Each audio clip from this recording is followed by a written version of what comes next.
jàng dama bëgg ñu taxaw ci benn affaire bu nga xamante ni maître interrogation la bu nga xamante ni pratiquement la majeure partie des Sénégalais ñi ngi koy am rawatina sax yow ñi bokk ci sa parti ci sa mouvement di AG Jotna ñu jàpp ni maître Moussa Diop bi nga àndee ak Diomaye président ci 2024 bi ñu nekk bokk si ñu ko fal porté ko tey jii à la tête de ce pays am nañu jàppoon ni bu ñuy distribuer poste yi yow mënees nañ laa delloowaat fa nga nekkoon fi nga xamante ni am nañu jàpp ni lu waay gàtt dégg-dégg dox nga fa jéego yu am solo muy Dakar Dem Dikk à notre grande surprise nag 2 jours avant ñu publier li nga xamante ni moom moo di nomination yi ñu fësal ab rapport bu tukkee ci Cour des comptes bi nga xam ni ngi la ci doon lim ci yenn irrégularité dinañ ci ñëw ci kanam ndax da nga jàpp ni quelque part loolu stratégie la woon peut-être pour bañ la tegaat ci boobu les postes wala la naka nga ko mën a expliquer.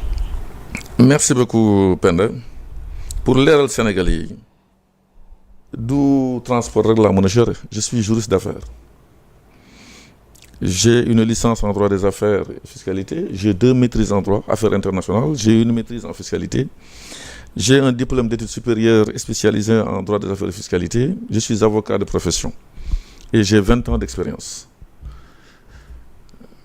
c'est vrai qu'en 2014 ñëw nañ ma dénk ma le transport public du Sénégal mooy à travers Dakar Dem Dikk coow li bëri woon na oui un avocat bombardé au transport mais comme ni nga ko waxee après juróom benn at ak genn wàll yu mu fa toog nga xam ne grève amu fa préavis de grève sax amu fa tabax nañu lu bëri démocratiser nañu le transport yóbbu ko fépp ba Sénégalais bu nekk xam ni moom Sénégal la bokk boo déggee Bakel nekk Fouta nekk Casamance Bignona partout Marsassoum Tambacounda chaque jour tu peux venir au Sénégal à Dakar delluwaat également dans des bus climatisés ponctuels et sécurisés moins d'accidents mortels sur le plan employé également def naa li ma war a def parce que jox liggéey Sénégalais yi jeunes yi loolu mooy problème mu nguur gi man li ma jox ci emploi ci jeunes sénégalais il y a aucun DG qui l'a fait au Sénégal de façon très claire je ne parle même pas des CDI mais il y a les CDD et tout ñoom li may wax xam nañ ko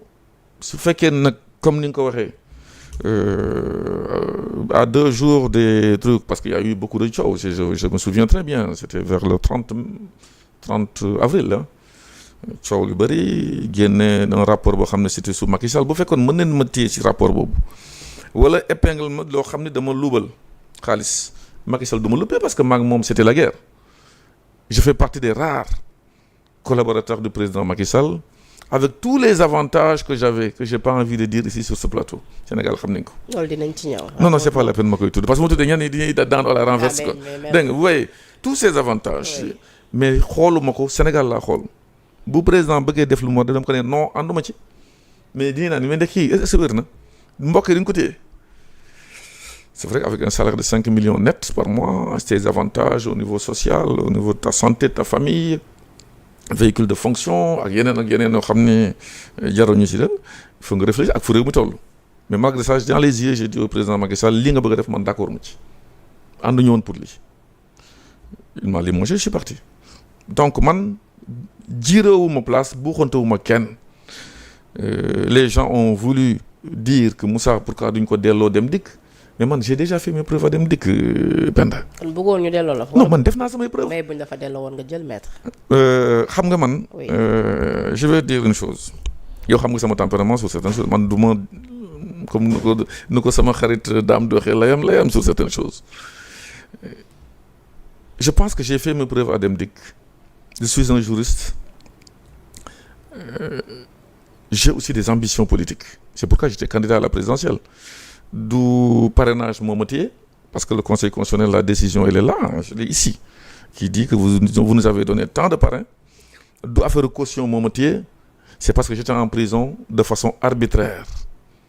Ken sañul aujourd'hui soulever ces problèmes-là, comme nous Ousmane Sonko waxee démb le Premier ministre, ku ñeme na ci jaarat, on m'a mis en prison pour 3 mois pour rien. Les preuves qu'il y avait le diamant au Sénégal sont là. Ñoom ñoo génnee preuve bi seen bopp. Les preuves qu'il y a les armes sont là. Ousmane Sonko, le PM, a ouvert des audits. Bàyyi nga déglu temps yi ce qui va se passer. Il fallait me mettre dehors sans procès et éviter un procès public. Man ñaanuma njëkk, ñaanuma ñu baal ma. Donc c'est pour dire tout simplement que répondre à votre question. Dama bëgg nga xam ni man je suis à la disposition du Sénégal, de la République du Sénégal, de mon pays ku bëgg a xam nag de quoi je suis capable. mais mën nañ ko jàppee stratégie ou pas quand même. coïncidence bi c'est-à-dire.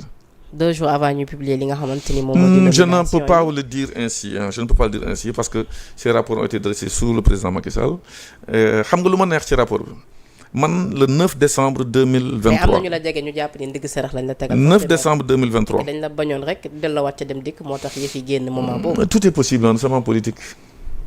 parce que man je ne loupe pas certaines personnes yoo xam ne qui font les malins devant moi xam nga ko voilà je dis mais personne ne me contredit dans ce que je dis voilà maintenant boo ne defee lu la fàng loo xam ni c'est contre la bonne gouvernance de certaines choses j'en parle jox nañ ma 6 ans Dakar Dem Dikk le 9 décembre 2023 maa ngi doon deg sama programme d'ailleurs c'est sur la base de ce programme sur la transparence li ñuy naan ressources minières yi suñuy ressources li ñu laa ci wax ci affaire jamono yooyu ñu téye ma bàyyi nañ ma rapidement parce que mënuñu ma téye dans ce rapport-là dans ce discours-là j'avais dit je demande à ce que rapport Cour des comptes yi ñu publier ko pour ñëpp boobu ñu ko publier est-ce que Penda gis nga ci rapport bi fenn fu ñu bind ni Moussa Diop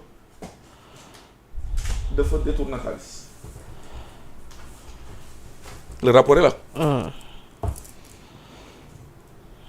est-ce que gis nga fenn fu ñu bind dans ce rapport. Moussa Diop 1 franc luubal na ko Dem Dikk. ça n'existe pas moo tax ma déggoon la nga ne je suis blanc. donc coow li pour lan la je suis blanc comme neige je suis irréprochable. ci sortie bi nga xamante ni defoon nga ko. yombul de dans une société boo xam ni. c'est pas informatisé. les billets là. fii li nga koy jaay ci biir réseau bi non. les billets Sénégal Dem Dikk li nga koy jaay. Afrique Dem Dikk. jaay ko ci inter kii yi comme Fes Dem. comme Yangarta ak yooyu bu ñu ñëwee def ko ci caisse gi c'est du liquide trébuchant. ñu def ko ci déposer ko banque. et pourtant ci boobu les rapports maître. dërëm. oui manqué wul. mais ci boobu pendant 6 ans et demi. mais li jaaxal nit ñi ci rapport bi mooy. daf ci am. l'affaire foncière de Dakar Dem Dikk bi nga xamante ni sax yow da nga joxoñ direct baaraamu tuuma kii di Barthélémy Diaz déjà dama bëgg nga ñëwaat ci gën ko leeral askan bi parce que da nga ni j'ai toujours demandé l'autorisation des concernés avant d'exécuter quoi que ce soit. D'ailleurs je me suis rapproché à l'époque d'experts pour encadrer la vente. waaw Penda loolu c'est tout à fait exact li ngay wax noonu parce que le foncier mën naa si mën dellu sax parce que ça fait quand même 3 ou 4 fois maa ngi siy dellu c'est vrai que c'est pas sur le même plateau. yow da nga am sa clientèle aussi ñu lay déglu. parce que defe naa ne tey nous c'était très attendu. et di regretter le fait que on n'a pas pu s'asseoir depuis cette période là. li ma lay wax nii bu fekkoon def naa ci loo xam ni c'est irrégulier c'est très facile d'arrêter quelqu'un parce que ça concerne des deniers publics. en tant que directeur général balaa may def quoi que ce soit. le conseil d'administration dafa réunir ne lan nous autres procès verbal délibération du conseil d'administration en date de 2016 novembre 2016 parce qu'il y a eu beaucoup de lots yu ñu jaay 3 lots lot bu nekk 2000 mètres carrés 2000 mètres carrés yooyu ñu jël nu mu tudd encore procès verbal bi 2e page bi le conseil d'administration avoir entendu le rapport du président décide de céder le droit au bail inscrit sur un immeuble consistant en une parcelle de terrain nue et à bâtir sise à Dakar Dem Dikk Mermoz de 2000 mètres carrés autorise le directeur général pour la cession xam nga lii boo ko gisee ci procès verbal bi ça signifie que man lépp lu ma def je suis autorisé boo autorisé wul là tu fais une infraction parce que Dakar Dem Dikk c'est une société privée à participation publique majoritaire mais conseil d'administration mooy décider mooy le contrôleur immédiat du directeur général. À cet effet tout pouvoir sont donnés au directeur général à l'effet de céder le droit au bail au prix charge condition qu'il jugera convenable xam nga lii rek bu ma ko jëloon mënoon naa ne je suis autorisé naa dem mais defuma ko dama dem jël un expert assermenté expertise. tuuti dama zoomal yi maître. assermenté mu ñëw. parce que il dafa prêter serment d'évaluateur évaluer terrain bi ne on le voit ici valeur actuelle du mètre carré dans la zone 500 000 francs le mètre carré. Alors cette expertise là boobu mu ko defee 500 000 francs le mètre carré sur 2000 mètres carrés nous sommes à 1 milliard.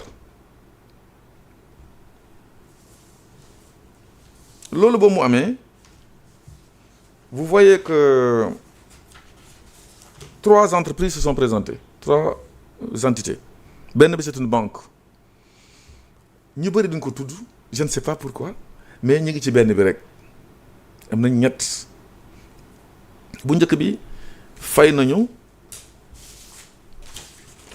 comme tout le monde il y a jamais eu de difficulté sur ce point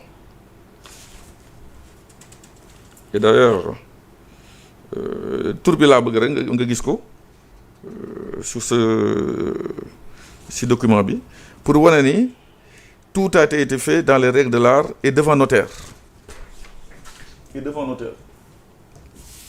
le notaire est assermenté loolu boobu mu amee également ñoom jaay ni leen également à ce prix deuxième entité bu ñëw moom laa lay jox ni nga xool ko en direct acte notarié la ça concerne l'APR qui est une association privée qui fait de la politique ñëw ne gis naa conditions yi damay jënd mais man temps laa mën déglu la may wax ma Penda foofu c'est intéressant moo tax temps laa ci mën au lieu des 1000 mètres carrés des 1 milliard man 600 millions laa mën jënde affaire bi j'ai dit au président de la République je ne peux pas yaa ma nommé ñeneen ku ñu abal ay bët mais pas avec moi j'ai dit au président Macky Sall je ne le ferai pas j'étais à Paris je dis maa ngi ñëw man je ne le ferai pas c'est expertisé on a commencé à vendre il faut faire comme tout le monde ma ñëw conseil d'administration bi di layam ma réunir conseil d'administration bi à 14 heures la ñu pare réunion ma ne ko bu reculer wul moi je démissionne en tant que DG nous sommes en 2018 ans ñu organiser un rendez-vous tout de suite avec le contrôleur financier ak beneen administrateur pour dem rencontrer le président Macky Sall au palais à 14 heures ma ne naa jaar direction générale jël dossier yi boobu may wàcc ci oto bi la téléphone bi sonné le président de la République numéro inconnu ma jël ko il voulait me tordre la main ma ne ko non excellence je veux que nga poser des actes de bonne gouvernance nga nekk le premier à avoir acheté un terrain. maanaam moom bëggul woon jubal daa bëggoon lugal. jéem mais moi man maa ne non il n'a qu'à acheter comme tout le monde ci discussion bi foofu la d'accord je m'aligne man que j'ai envie de vous serrer la main hélas mais vous êtes à distance c'est comme ça qu'il faut faire en matière de bonne gouvernance vous serez le premier à acheter un terrain dans le domaine public pour mën ko def permanence ñeneen ñëpp di doon dagg. ndax kon li ngay wax ni quelque part da ngay confirmer que ni le président Macky Sall dafa mosoon dugal loxoom ci li nga xamante ni moo di problème suuf yi. dinaa si ñëw parce qu'on va venir sur le foncier on pourra en parler parce qu'il y a eu les mbourkades et n'importe quoi qui se passe ici. C'est sous son magistère. Premier chèque bu ñu def mi ngi nii chèque de banque. 600 000 à l'ordre de liral leen parce que man su ma liree dañuy naan peut-être que je. 600 millions de francs CFA Dakar. 600 millions. 600 millions chèque la. déposé nañ ko ci compte ou pas. la banque nee na déposé nañ ko def ci compte def ci cachet reçu. Banque islamique du Sénégal.